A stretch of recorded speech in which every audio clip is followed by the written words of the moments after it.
नमस्कार साथियों, स्वागत है आपका दृष्टि आईएएस की इस नई वीडियो में। जैसा कि आप लोग सभी जानते हैं, जल्द ही आपकी यूपीएससी की प्रारंभिक परीक्षा होने वाली है।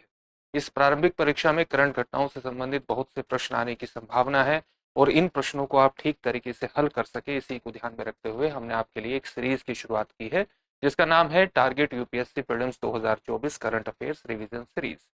इस सीरीज में हम अलग अलग खंडों के अंतर्गत पिछले एक वर्ष की तमाम घटनाओं को समाहित कर रहे हैं ताकि इनसे संबंधित अगर कोई भी प्रश्न आपकी परीक्षा में आता है तो आप उसको ठीक तरीके से हल कर सके। आज हम जिस खंड पर बात करने वाले हैं वो राज्य व्यवस्था से जुड़ा हुआ है और राज्य व्यवस्था के खंड के अंतर्गत हम विभिन्न टॉपिक्स को कवर कर चुके हैं। आज हम जिस टॉपिक को कवर करने वाले हैं वो है कुछ महत्वपूर्ण संवैधानिक और गैर संवैधानिक निकायों के बारे में आज हम बात करेंगे। जिस संवैधानिक निकाय के बारे में या गैर संवैधानिक निकायों के बारे में आज बात होने वाली है प्रमुख रूप से, वो कौन कौन से होंगे। जैसे निर्वाचन आयोग के बारे में बात होगी, नियंत्रक एवं महालेखा परीक्षक के बारे में बात करेंगे, वित्त आयोग और नीति आयोग दोनों पर बात करेंगे। इसके बाद केंद्रीय सूचना आयोग, राष्ट्रीय मानवाधिकार आयोग, केंद्रीय जांच ब्यूरो यानी सीबीआई और लोकपाल के बारे में भी विस्तार से जानने का प्रयास करेंगे। इनके संबंध में जो महत्वपूर्ण तथ्य हैं, महत्वपूर्ण सूचनाएं हैं, वो सब आपको देने का प्रयास करेंगे ताकि इनसे संबंधित अगर कोई भी प्रश्न आपके प्रश्न पत्र में आता है तो आप उसको ठीक तरीके से हल कर सके। तो आज इस संवैधानिक निकाय की हम सबसे पहले बात करने वाले हैं वो कौन सा है, वो है निर्वाचन आयोग। ये खबरों में लगातार चर्चा में क्यों रहा, क्योंकि इससे संबंधित एक विधेयक हाल ही में पारित किया गया है। विधेयक का नाम क्या है? मुख्य चुनाव आयुक्त और अन्य चुनाव आयुक्त नियुक्ति, सेवा की शर्तें और कार्यालय की अवधि विधेयक 2023 हाल ही में संसद द्वारा पारित किया गया है और इसके कारण ही लगातार टॉपिक चर्चा में रहा। हाल ही में आप जानते हैं लोकसभा चुनाव चल रहे हैं और लोकसभा चुनावों की घोषणा से जस्ट पहले, कुछ ही दिन पहले, भारत के एक चुनाव आयुक्त ने अपने पद से इस्तीफा दे दिया था। इसके कारण भी लगातार, यानी भारत का जो निर्वाचन आयोग है, लगातार चर्चा में रहा था। इसलिए इसके बारे में जानना स्वाभाविक है। तो चुनाव आयोग कैसी संस्था है? एक संवैधानिक स्वायत्त संस्था है, एक स्वायत्त संवैधानिक प्राधिकरण है जो भारत में संघ और राज्य चुनाव जो प्रक्रिया है उसके प्रशासन के लिए प्रमुख रूप से जिम्मेदार यही संस्था है। इसकी स्थापना कब हुई थी? इसकी स्थापना हुई थी 25 जनवरी 1950 को और भारत में कई तरह के चुनावों का ये प्रबंधन करता है। किस तरह के चुनावों का प्रबंधन करता है? चाहे लोकसभा हो, चाहे राज्यसभा हो, चाहे राज्य विधानसभाओं के चुनाव हो और चाहे राष्ट्रपति और उपराष्ट्रपति के कार्यालयों से संबंधित चुनाव हो, इन सभी चुनावों का जो प्रबंधन है वो इसी के द्वारा किया जाता है प्रमुख रूप से।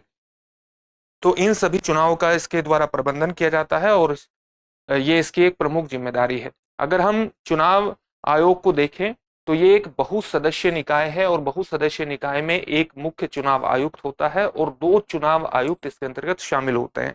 यानी बहुसदस्यीय निकाय में मुख्य रूप से 3 सदस्य शामिल होते हैं, एक मुख्य चुनाव आयुक्त और 2 अन्य चुनाव आयुक्त। जो चीफ इलेक्शन कमिश्नर और अन्य इलेक्शन कमिश्नर है, इनसे संबंधित ही हाल ही में जो विधेयक पारित किया गया था, जो अब एक अधिनियम में परिवर्तित हो चुका है, अधिनियम 2023, जो इनकी सेवा शर्तों और कार्यालय की अवधि से संबंधित है। इसके अनुसार राष्ट्रपति द्वारा ही इनको नियुक्त किया जाता है और इनकी जो कार्यालय की अवधि है वो 6 वर्ष निश्चित है।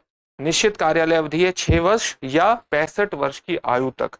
6 वर्ष और 65 वर्ष की आयु में जो भी पहले प्राप्त हो, यानी या वो अगर 65 वर्ष की आयु पहले प्राप्त कर लेते हैं या उनका 6 वर्ष का कार्यकाल 65 वर्ष की आयु से पहले पूरा हो जाता है, तो वो एक तरह से उनकी कार्यावधि, कार्यालय की जो अवधि है वो पूरी हो जाती है।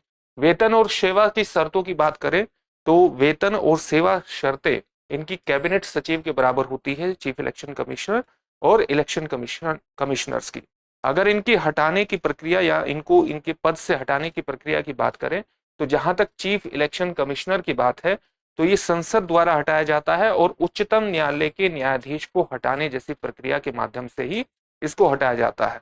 और जब हम बात करते हैं इलेक्शन कमिश्नर्स की, तो चीफ इलेक्शन कमिश्नर की अनुशंसा के आधार पर इनको हटाया जा सकता है। यानी जो एक चीफ इलेक्शन कमिश्नर है तो चीफ इलेक्शन कमिश्नर को उच्चतम न्यायालय के न्यायाधीश को हटाने की जो प्रक्रिया है, जो संसद द्वारा फॉलो की जाती है, उसी प्रक्रिया के तहत इनको हटाया जाता है। और जब हम इलेक्शन कमिश्नर के हटाने की प्रक्रिया की बात करते हैं तो चीफ इलेक्शन कमिश्नर की अनुशंसा के आधार पर इनको हटाया जाता है। आयोग को राज्य स्तर पर मुख्य निर्वाचन अधिकारी द्वारा सहायता प्रदान की जाती है। यानी राज्य स्तर पर जब भी चुनाव किया जाता है, चुनाव करवाया जाता है, तो राज्य स्तर पर कौन सहायता उपलब्ध करवाता है? जो राज्य का मुख्य निर्वाचन अधिकारी है, उसके द्वारा सहायता प्रदान की जाती है।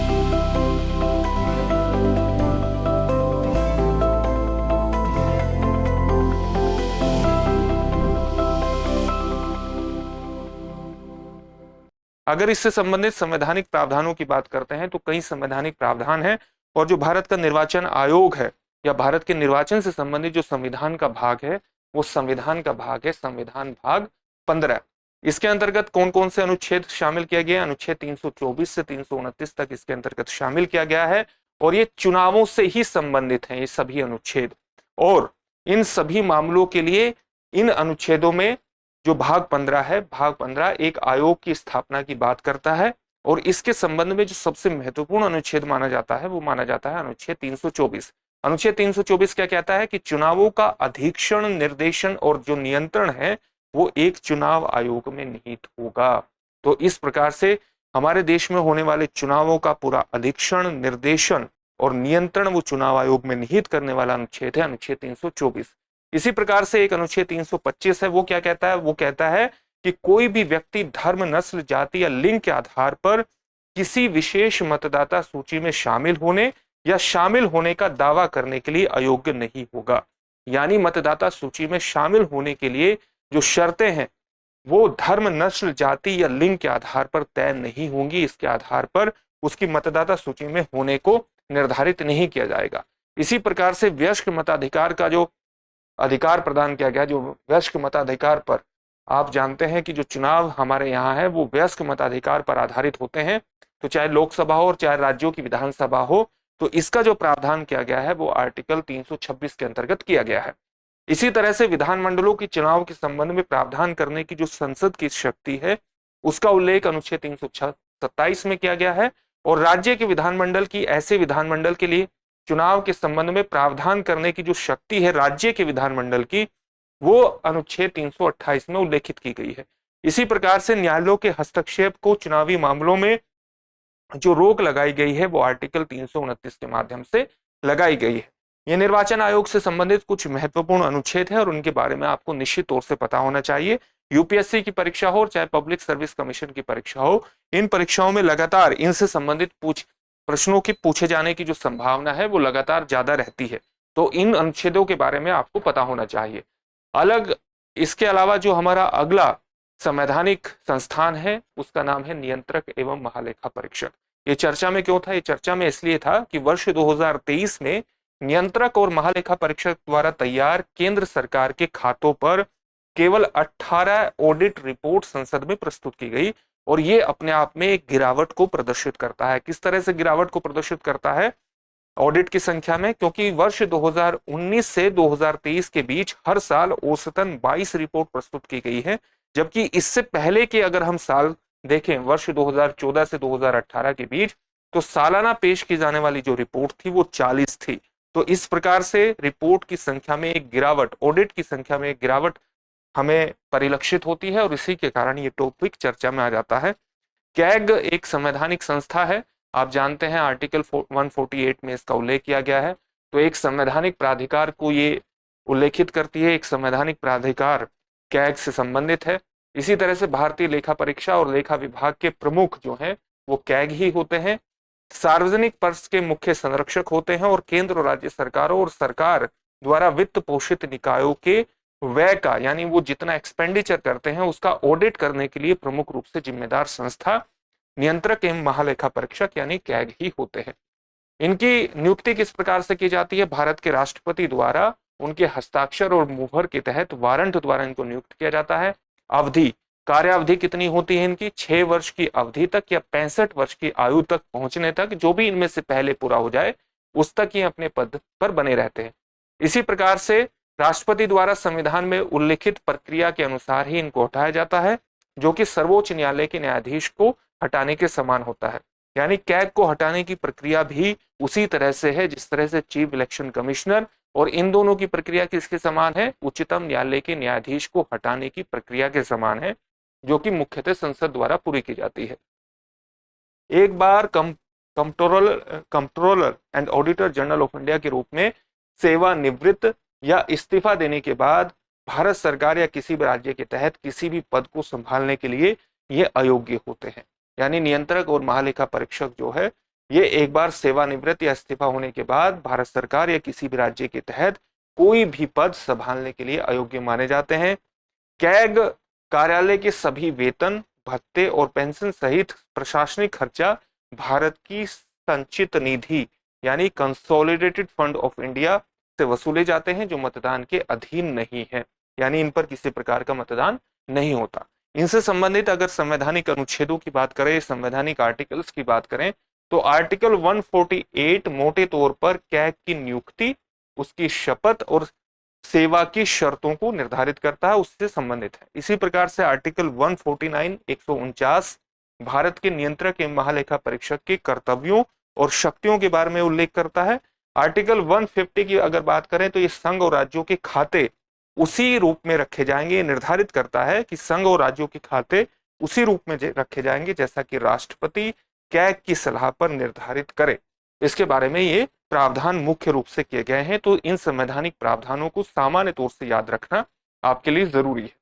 एक और संवैधानिक निकाय है वित्त आयोग। वित्त आयोग चर्चा में क्यों है? क्योंकि हाल ही में सरकार ने 16वें वित्त आयोग की स्थापना की और इसके जो अध्यक्ष बनाए गए वो नीति आयोग के पूर्व उपाध्यक्ष डॉक्टर अरविंद पनगड़िया को इसका अध्यक्ष नियुक्त किया गया है और इसी के कारण ये पूरा टॉपिक चर्चा में है। वित्त आयोग भी कैसा निकाय है? एक संवैधानिक निकाय है। इसका उल्लेख संविधान के किस अनुच्छेद में किया गया है? आर्टिकल 280 में इसका उल्लेख किया गया है। इसका जो प्राथमिक कार्य है, प्राथमिक उद्देश्य है वो क्या है? केंद्र सरकार और राज्य सरकारों के बीच वित्तीय संसाधनों के वितरण की सिफारिश करना, यानी उनमें वित्तीय संसाधनों का बंटवारा किस प्रकार से होगा, इसका एक पैरामीटर तय करना। भारत के राष्ट्रपति हर 5वें वर्ष या जब भी उन्हें आवश्यक हो या जब भी वो आवश्यक समझते हैं, और आवश्यक किसके आधार पर समझते हैं? कैबिनेट की सिफारिश के आधार पर, मंत्री परिषद की सिफारिश के आधार पर। तो हर 5वें वर्ष या जब भी आवश्यक समझे भारत के राष्ट्रपति एक वित्त आयोग का गठन करते हैं। अगर हम इसके संगठन की बात करें कि इसमें कौन कौन शामिल होता है, तो एक अध्यक्ष होता है और 4 अन्य सदस्य होते हैं जिनकी नियुक्ति किसके द्वारा की जाती है? भारत के राष्ट्रपति द्वारा इनकी नियुक्ति की जाती है। अगर हम इनकी योग्यताओं की बात करें तो संसद सदस्यों की योग्यता और नियुक्ति का जो तरीका है वो निर्धारित करती है, यानी वित्त आयोग के जो सदस्य हैं उनकी योग्यता और नियुक्ति का जो तरीका है वो संसद द्वारा ही निर्धारित किया जाता है। अध्यक्ष को सार्वजनिक मामलों का अनुभव होना चाहिए, और जब हम 4 सदस्यों के पास योग्यता की बात करते हैं तो उनकी योग्यता किस प्रकार से होनी चाहिए? जैसे किसी सदस्य को हाई कोर्ट का जज होने या बनने की पात्रता अगर किसी के पास है तो वो सदस्य हो सकता है। वित्त और सरकारी खातों का विशेष ज्ञान होना चाहिए, वित्तीय मामलों और प्रशासन में अनुभव होना चाहिए, और अर्थशास्त्र का विशेष ज्ञान होना चाहिए। तो किसी भी सदस्य को 4 सदस्य जो नियुक्त होते हैं उनके पास इस तरह की योग्यताएं होनी चाहिए कि अगर किसी व्यक्ति के पास इस तरह की योग्यता है तो वो वित्त आयोग का सदस्य नियुक्त हो सकता है। अगर हम इसके कार्यकाल की बात करें इन सदस्यों की, तो राष्ट्रपति के आदेश में निर्दिष्ट अवधि के लिए ये सेवा करते हैं और पुनर्नियुक्ति के लिए भी पात्र होते हैं। तो राष्ट्रपति द्वारा जो अपने आदेश में निर्दिष्ट अवधि होती है, जो अवधि उल्लेखित की जाती है, उसी कार्यकाल तक ये अपना कार्यालय में समय व्यतीत करते हैं, यानी वही उनका सामान्य तौर से कार्य अवधि होती है, और ये पुनर्नियुक्ति के लिए भी पात्र होते हैं। अगर हम इसके निष्कासन की बात करें, इनको हटाए जाने की बात करें, तो निम्नलिखित परिस्थितियों में इनको हटाया जा सकता है। कौन कौन सी परिस्थितियां हैं? जैसे सिद्ध हो कि दिमाग विकृत चित्त है, यानी उनका जो दिमाग है, सामान्य भाषा में आप कह सकते हैं कि दिमाग खराब है, या इसको टेक्निकल भाषा में हम कहते हैं कि विकृत चित्त हो। इसी तरह से अगर कदाचार में संलिप्तता है किसी प्रकार की, एक ऐसी स्थिति जिसमें सरकारी अधिकारी का निर्णय उसकी व्यक्तिगत रुचि से प्रभावित हो, तो इन आधारों पर इनको हटाया भी जा सकता है। एक और निकाय की अगर हम बात करें जो लगातार चर्चा में रहता है, वो है हमारे देश का नीति आयोग। नीति आयोग हाल ही में चर्चा में क्यों है? चर्चा में इसलिए है क्योंकि नीति आयोग द्वारा 2005-2006 से भारत में बहुआयामी गरीबी शीर्षक से एक चर्चा पत्र जारी किया गया है, और इसके साथ ही हमारे देश के एक मंत्रालय केंद्रीय इलेक्ट्रॉनिक्स और सूचना प्रौद्योगिकी मंत्री द्वारा एक डिजिटल पहल नीति फॉर स्टेट्स प्लेटफॉर्म का उद्घाटन किया गया है और इसी के कारण यह टॉपिक चर्चा में है। इसके बारे में कुछ महत्वपूर्ण तथ्यों को देखते हैं और महत्वपूर्ण तथ्य यह है कि 1 जनवरी 2015 को नीति आयोग की स्थापना हुई थी, जैसा कि आप लोग जानते भी होंगे। केंद्रीय मंत्रिमंडल के एक प्रस्ताव द्वारा इसको स्थापित किया गया था। किसके स्थान पर इसको स्थापित किया गया था? योजना आयोग के स्थान पर स्थापित किया गया था। और योजना आयोग की स्थापना कब की हुई थी? 1950 में स्थापित हुई थी। योजना आयोग 1950 में स्थापित हुआ था। नीति आयोग भारत सरकार का एक प्रमुख नीतिगत थिंक टैंक है, उसी के रूप में काम करता है और भारत सरकार को नीतिगत इनपुट प्रदान करता है, राष्ट्रीय हित में काम करता है और राज्यों को एक साथ लाकर सहकारी संघवाद को बढ़ावा देता है। सहकारी संघवाद की टर्म को ठीक तरीके से समझना आपके लिए जरूरी है। जैसे संघवाद का सामान्य मतलब होता है 2 स्तर पर सरकारें, जैसे हमारे यहाँ 2 स्तर पर सरकारें हैं, केंद्र स्तर पर और राज्य सरकार स्तर पर सरकारें हैं। और 2 स्तर पर सरकारें होने के बाद इन सरकारों में शक्तियों का बंटवारा हो। शक्तियों का बंटवारा होने के साथ साथ इस बंटवारे का एक लिखित आधार हो। लिखित आधार का मतलब क्या हुआ?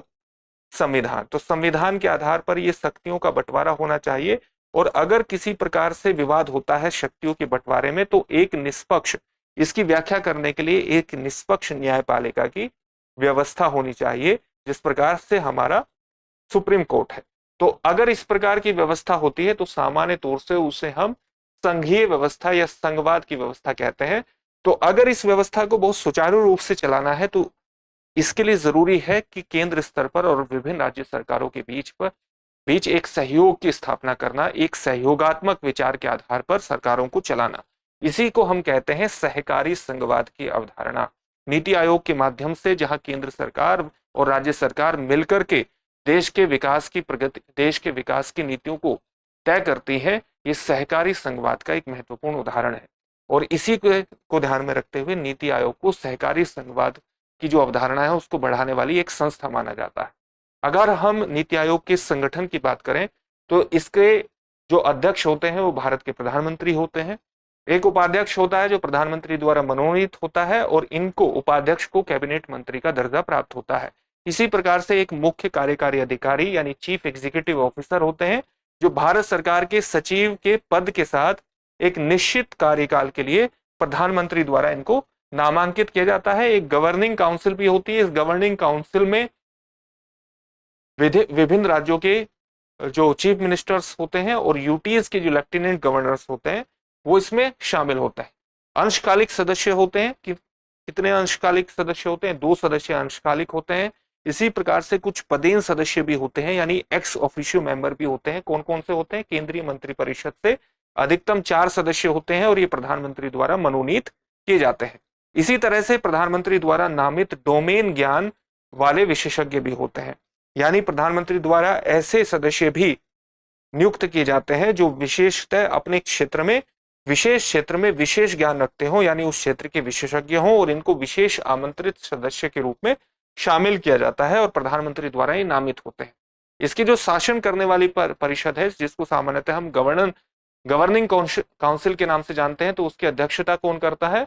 प्रधानमंत्री की अध्यक्षता में होती है और सभी राज्यों और विधानसभा वाले केंद्र शासित प्रदेशों के मुख्यमंत्री और अन्य केंद्र शासित प्रदेशों के उपराज्यपाल यानी लेफ्टिनेंट गवर्नर या प्रशासक एडमिनिस्ट्रेटर इसमें शामिल होते हैं। क्षेत्रीय परिषद की अगर हम बात करें तो यह आवश्यकता के आधार पर ही गठित होती है और इसमें क्षेत्र के सभी राज्यों के मुख्यमंत्री, केंद्र शासित प्रदेशों के उपराज्यपाल शामिल होते हैं और इसकी जो अध्यक्षता है वो नीति आयोग के अध्यक्ष या उनके द्वारा नामित किसी व्यक्ति द्वारा की जाती है। तो ये नीति आयोग के बारे में कुछ सामान्य तथ्य थे जो अभी हमने डिस्कस किए। एक और महत्वपूर्ण आयोग है केंद्रीय सूचना आयोग, जिसका जो गठन है वो एक अधिनियम के माध्यम से किया गया था। हाल ही में खबरों में क्यों रहा? खबरों में इसलिए रहा क्योंकि एक संगठन है जिसका नाम है सतर्क नागरिक संगठन। इसके द्वारा सूचना का अधिकार अधिनियम 2005 के तहत भारत में सूचना आयोगों के प्रदर्शन पर रिपोर्ट कार्ड 2022-23 हाल ही में जारी किया गया और इसी के कारण ये पूरा टॉपिक चर्चा में है, यानी केंद्रीय सूचना आयोग के बारे में सामान्य तथ्यों को हमें जान लेना चाहिए। केंद्रीय सूचना आयोग की स्थापना 2005 में केंद्र सरकार द्वारा सूचना का अधिकार अधिनियम 2005 के प्रावधानों के तहत की गई थी और यह अस्तित्व में आया वर्ष 2006 में। आरटीआई अधिनियम के तहत गठित, अधिनियम के द्वारा गठित हुए तो कैसा निकाय हो गया? वैधानिक निकाय हुआ, एक स्टैट्यूटरी बॉडी हुई। सीईसी की बात अगर हम करें, यानी चीफ इलेक्शन कमिश्नर की बात करें, या आप कहें कि जो इंफॉर्मेशन कमीशन की बात करें, तो उसमें एक मुख्य सूचना आयुक्त होता है और अधिकतम 10 सूचना आयुक्त होते हैं। तो एक चीफ इलेक्शन कमिश्नर होता है और अन्य चीफ इंफॉर्मेशन कमिश्नर होता है, और फिर अन्य 10 इंफॉर्मेशन कमिश्नर होते हैं। इनकी नियुक्ति कौन करता है? यानी चीफ इंफॉर्मेशन कमिश्नर की और इंफॉर्मेशन कमिश्नर्स की नियुक्ति भारत के राष्ट्रपति द्वारा की जाती है। नियुक्तियां एक समिति की सिफारिशों पर आधारित होती हैं। इस समिति में कौन कौन लोग शामिल होते हैं? हमारे देश के प्रधानमंत्री होते हैं जो इस समिति की अध्यक्षता करते हैं। इसके अलावा लोकसभा में विपक्ष के नेता होते हैं, और प्रधानमंत्री द्वारा नामित एक केंद्रीय कैबिनेट मंत्री भी इसके अंतर्गत शामिल होता है। वे केंद्र सरकार द्वारा निर्धारित, यानी जो इसमें सदस्य होते हैं, जो मुख्य सूचना आयुक्त है और अन्य सूचना आयुक्त है जिनकी अधिकतम संख्या 10 हो सकती है, इनकी जो अवधि होती है वो केंद्र सरकार द्वारा निर्धारित होती है।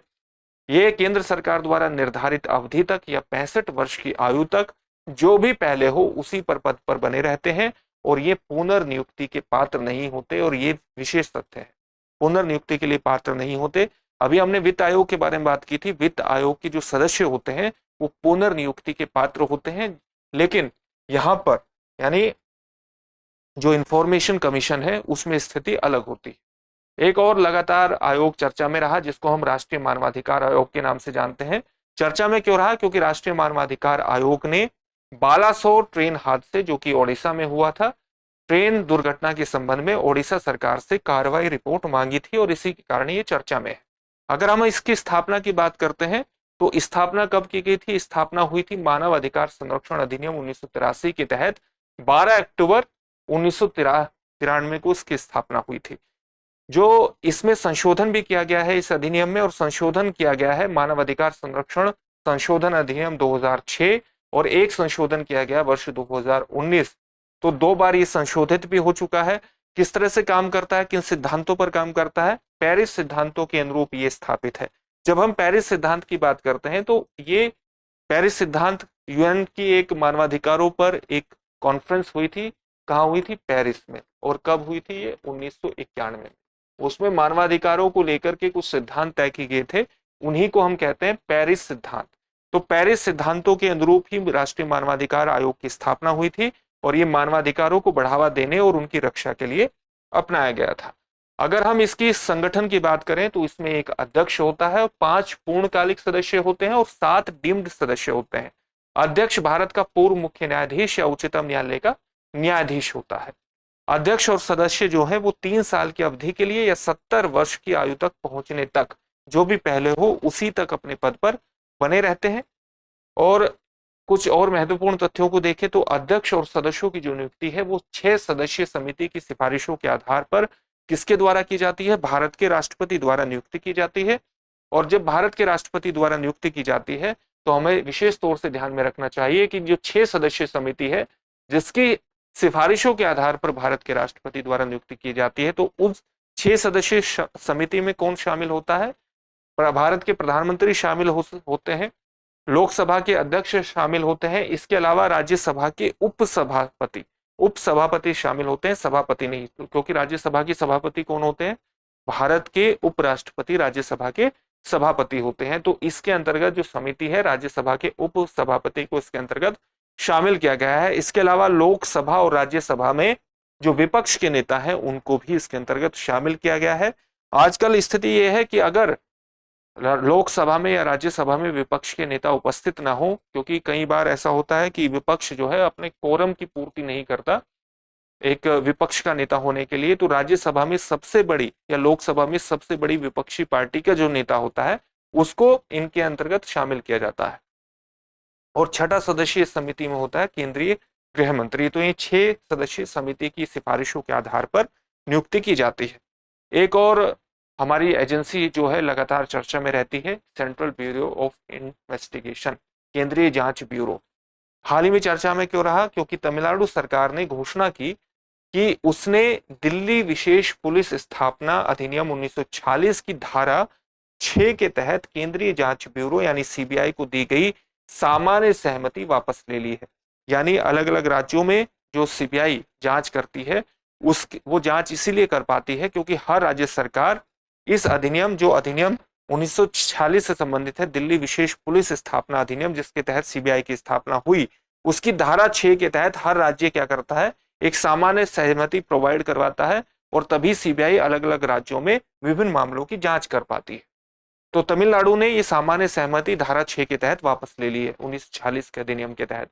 सीबीआई के बारे में प्रमुख तथ्य जानने का प्रयास करते हैं। भारत की प्रमुख जांच एजेंसी है जो सभी गंभीर मामलों की जांच करने और देश के भीतर भ्रष्टाचार के खिलाफ लड़ाई का नेतृत्व करने के लिए प्रमुख रूप से जिम्मेदार संस्था है। इसकी स्थापना कब हुई थी? इसकी स्थापना एक समिति की सिफारिश के आधार पर की गई थी। कौन सी समिति थी? संथानम समिति की सिफारिश पर की गई थी। 1962 से 1964 तक इस समिति ने काम किया था। उसी के द्वारा इस संस्था की स्थापना का अनुशंसित किया गया था, यानी सिफारिश की गई थी। और गृह मंत्रालय के एक प्रस्ताव द्वारा 1963 में सीबीआई की स्थापना हुई थी। सीबीआई एक वैधानिक निकाय नहीं है क्योंकि यह अपनी जो शक्तियां हैं किसी विशेष अधिनियम से प्राप्त नहीं करता, बल्कि दिल्ली विशेष पुलिस स्थापना अधिनियम 1946 से शक्तियां प्राप्त करता है। और इसकी जो स्थापना है वो गृह मंत्रालय के, जैसा अभी आपको बताया गया, गृह मंत्रालय के एक प्रस्ताव द्वारा 1963 में स्थापना हुई थी। सीबीआई भारत में जो इंटरपोल सदस्य देशों की ओर से जांच का समन्वय करने वाली एक नोडल पुलिस एजेंसी भी है। इसका सिद्धांत है उद्योग, निष्पक्षता और ईमानदारी, यानी इंडस्ट्री, इम्पार्शलिटी और इंटीग्रिटी। इसका सिद्धांत है, आप कह सकते हैं इसका मोटो है। एक और संस्था है जो लगातार चर्चा में रहती है, लोकपाल और लोकायुक्त। हाल ही में खबरों में इसलिए है क्योंकि सुप्रीम कोर्ट के पूर्व न्यायाधीश अजय माणिकराव खानविलकर को लोकपाल का अध्यक्ष नियुक्त किया गया है और ये पद पिछले 2 वर्ष से रिक्त पड़ा था, इसलिए चर्चा में है। पहले भी हम इस पर बात कर चुके हैं। लोकपाल क्या है? एक बहुसदस्य निकाय है जिसमें एक अध्यक्ष होते हैं और 8 अधिकतम इसके अंतर्गत सदस्य होते हैं। लोकपाल अध्यक्ष और सदस्यों का जो कार्यकाल है वो 5 वर्ष या 70 वर्ष की आयु तक, जो भी इनमें से पहले हो जाए, इनका ये सामान्य कार्य अवधि होती है कार्यालय के अंतर्गत। अगर हम इसके संगठन की बात करते हैं तो अध्यक्ष की बात करें तो या तो भारत का पूर्व मुख्य न्यायाधीश या सुप्रीम कोर्ट का पूर्व न्यायाधीश या त्रुटिहीन, सत्यनिष्ठा और उत्कृष्ट क्षमता यानी बेहतर क्षमता वाला एक प्रतिष्ठित व्यक्ति होना चाहिए जिसके पास भ्रष्टाचार विरोधी नीति, सार्वजनिक प्रशासन, सतर्कता यानी विजिलेंस, वित्त, कानून या प्रबंधन में काम का कम से कम 25 वर्षों का अनुभव हो। तो ऐसे व्यक्ति को लोकपाल का अध्यक्ष नियुक्त किया जाता है, उसका चेयरमैन नियुक्त किया जाता है। अगर हम सदस्यों की बात करें तो 8 सदस्यों तक, जिनमें से 8 सदस्य नियुक्त होते हैं अधिकतम, जिनमें से आधे न्यायिक सदस्य होने चाहिए और कम से कम आधे यानी 50% SC, ST, OBC, अल्पसंख्यक और महिलाएं होनी चाहिए। यानी कम से कम 8 सदस्यों में कम से कम 4 सदस्य ऐसे होने चाहिए जो न्यायिक सदस्य हो, यानी न्यायिक विशेषज्ञता रखते हो और किसी न किसी प्रकार से न्याय संस्था से जुड़े हो या आप कह सकते हैं जुडिशरी से जुड़े हो। और कम से कम इन सभी में से 8 सदस्यों में से 50% ऐसे होने चाहिए जो SC, ST, OBC, अल्पसंख्यक और महिलाओं से संबंधित हो। इसी प्रकार से जहां तक हम न्यायिक सदस्यों की बात करते हैं तो या तो सर्वोच्च न्यायालय का पूर्व न्यायाधीश या उच्च न्यायालय का पूर्व मुख्य न्यायाधीश न्यायिक सदस्यों के अंतर्गत शामिल होना चाहिए। जब हम गैर न्यायिक सदस्यों की बात करते हैं तो गैर न्यायिक सदस्यों के पास भ्रष्टाचार विरोधी नीति, लोक प्रशासन, सतर्कता यानी विजिलेंस, वित्त, कानून या प्रबंधन जैसे प्रासंगिक क्षेत्रों में कम से कम 25 वर्षों की विशेषज्ञता वाले प्रतिष्ठित व्यक्ति इसके अंतर्गत होने चाहिए। नियुक्ति की अगर हम बात करते हैं तो सदस्यों की नियुक्ति एक चयन समिति की सिफारिशों के आधार पर राष्ट्रपति द्वारा की जाती है और इस चयन समिति का गठन भी हमें जान लेना चाहिए। इसमें कौन कौन शामिल होते हैं? जैसे इस चयन समिति के जो अध्यक्ष होते हैं वो भारत के प्रधानमंत्री होते हैं।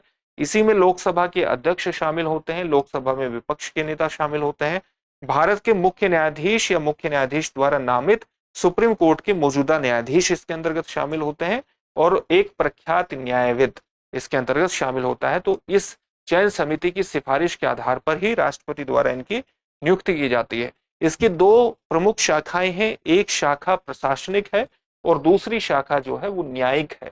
प्रशासनिक शाखा का जो नेतृत्व है वो भारत सरकार के सचिव स्तर का एक अधिकारी करता है, और जो न्यायिक शाखा का नेतृत्व है वो उपयुक्त स्तर के न्यायिक अधिकारी द्वारा किया जाता है सामान्य तौर से। तो ये कुछ सामान्य तथ्य इसके बारे में थे। तो ये कुछ हमने संवैधानिक और गैर संवैधानिक निकायों के बारे में आज बात की है। अलग अलग प्रोग्राम्स के अंतर्गत हम अलग अलग टॉपिक्स को चुन रहे हैं ताकि इनसे संबंधित प्रारंभिक परीक्षा में आपकी कोई भी प्रश्न आता है तो आप उसको ठीक तरीके से हल कर सकें। इनसे संबंधित जितने भी प्रावधान हैं, इनका संगठन किस तरह से होता है, सदस्यों की नियुक्ति किस प्रकार से होती है, उसमें अगर किसी चयन समिति के द्वारा सिफारिश की जाती है तो उसके गठन में क्या प्रावधान है, इन सभी चीजों के बारे में आपको सामान्य जानकारी होनी चाहिए। उम्मीद है इस तरह के प्रोग्राम आपको पसंद आ रहे होंगे। फिर से एक नए सेशन में आपसे मुलाकात होगी। धन्यवाद। डियर व्यूअर्स, अपने एग्जाम की तैयारी को और बेहतर करने के लिए हमारे चैनल को लाइक, शेयर और सब्सक्राइब करना न भूलें।